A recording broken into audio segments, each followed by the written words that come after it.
Maswera sei kwese kwamuri vazukuru vasekuru Saint. So pazuva ranhasi tinoda kuti timbokuradzai trending photos and pics kusanganisira celebrities handiti edu mazimu celeb handiti. So listen, kana uri munyowani this channel uri kutanga kusangana nechannel yakanzi Saint TV uye kutanga kuona vanonzi Uncle Saint ayo subscribe panapa muzukuru wangu, and this is the right place to be. This is the right place to be. So subscribe, turn on your notification bell kuitira pega patinokuinzirai zvinopisa, you will be notified handiti. So photo rekutanga vazukuru magarisa musingandudze zvemabirthday. Asi handichizi vazukuru vangu hachisina mabirthday. Mabirthday haachaitwe here. Covid iri kuita sei yakadzima mabirthdays.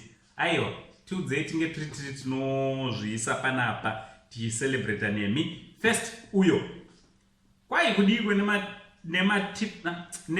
neminyatsi minyatsi boy here vazukuru. Zvionerei totaura mumacomments kuti what do you think zvinoma herezvo.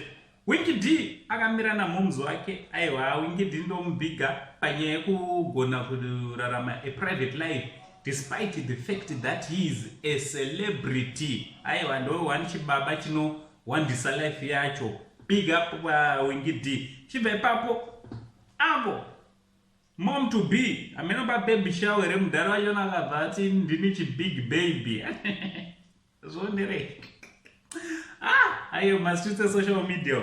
Chibva ipapo pane mufesi uyo hanzi akabatana nokupfuura mumabhebhi. Bo hereyo mafesi angu, bo here apo. Aiwa, natsozvonderai right. Chibva ipapo hanzi upenyu hunochinja, bvunzai kana Passion Java uyo.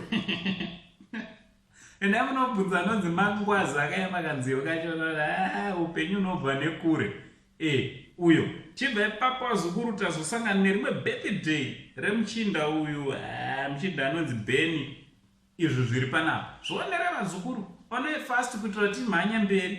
Ndibeni uwowo munotokudini keke rake robo here. Right, chibva ipapo tabva tasangana ona Tatenda Senzo Karigambe uyo.